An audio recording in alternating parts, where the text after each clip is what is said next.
on the line right now is Chief Superintendent Juanito Vanyo Jr., Regional Director of Police Office Region 9. General, good morning, sir.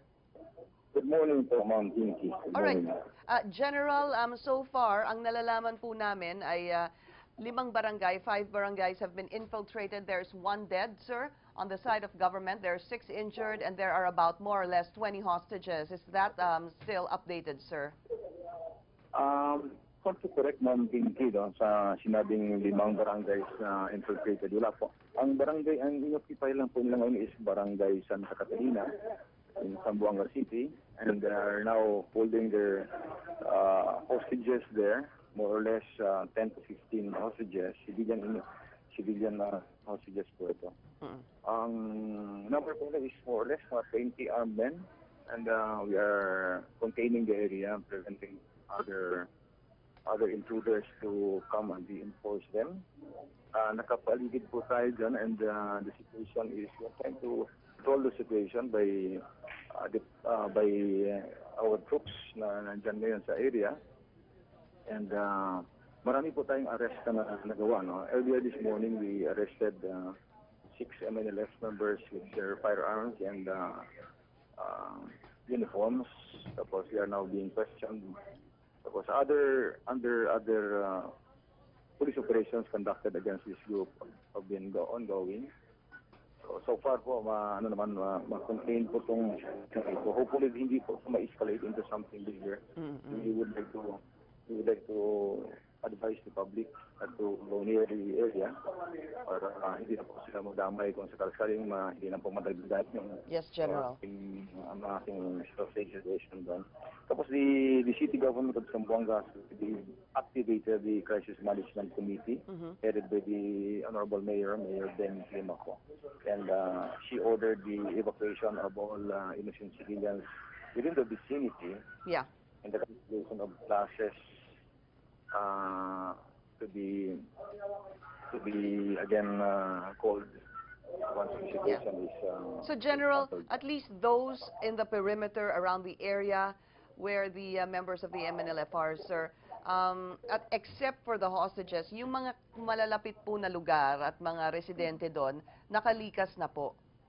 Opo, nakalikas po actually yung area na yon. So ang problema, walang babalik at walang hindi mo madagdagan. And we are also providing a shield sa buong area ng Zamboanga City for other intruders to come, and we are ready to confront them and engage them if there's a need. But I guess the problem, General, is they're holding about 10 to 15 civilians, sir. Opo. That's the challenge for government. Yes, actually you cannot directly engage them in and although they have been there were isolated firefights earlier, and which resulted in the wounding of our personnel, slightly wounding our personnel, but we cannot fully engage them because of for fear of hitting other civilians. Right. Sir, 6 were injured on the side of government. There were reportedly there were 4 slightly injured PNP personnel. These are those personnel who first responded to the situation and engaged the intruders. So Pero General, what you're saying is this happened nasa bangka yung mga MNLF, sir, at yung government troops? No. Earlier, there were also interdictions conducted sa sea ng Philippine Navy, the Philippine Navy teams were already positioned in the seas. Opo. So, meron ng interdiction, meron na silang mga other perhaps are already have already gone, but hindi na kasi namin yung area ng Navy. They were given specific areas in the sea, no? And merong confrontation also with the All right, General. So there was confrontation already with the Philippine Navy. dito sa land base lang to. General, I'm not hearing you too clearly. Yeah. There you Meron go. kasing, Okay. meron kaming yung Navy were also engaging in their own areas of jurisdiction. Okay.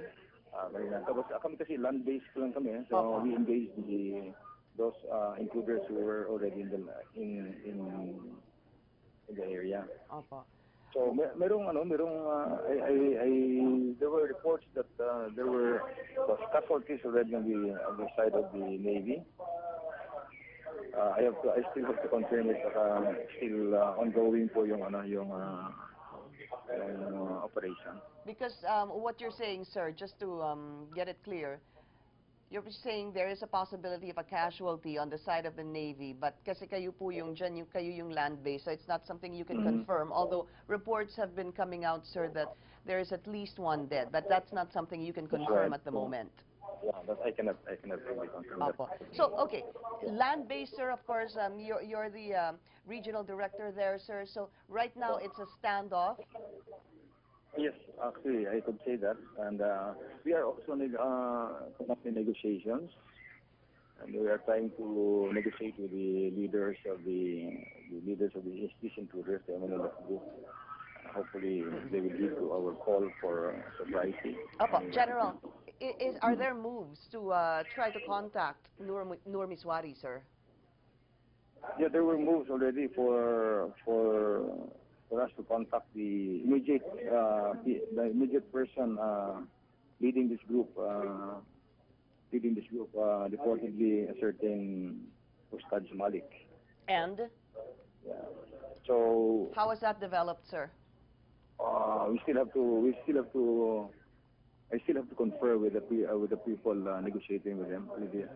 Yeah. There are those assigned to negotiators to talk about this. So we have not yet given us the confirmation. All right, Chief Superintendent Juanito Vanyo Jr., sir, thank you so much for taking our call, and we'll be getting more updates from you in a little while. Thank you, sir.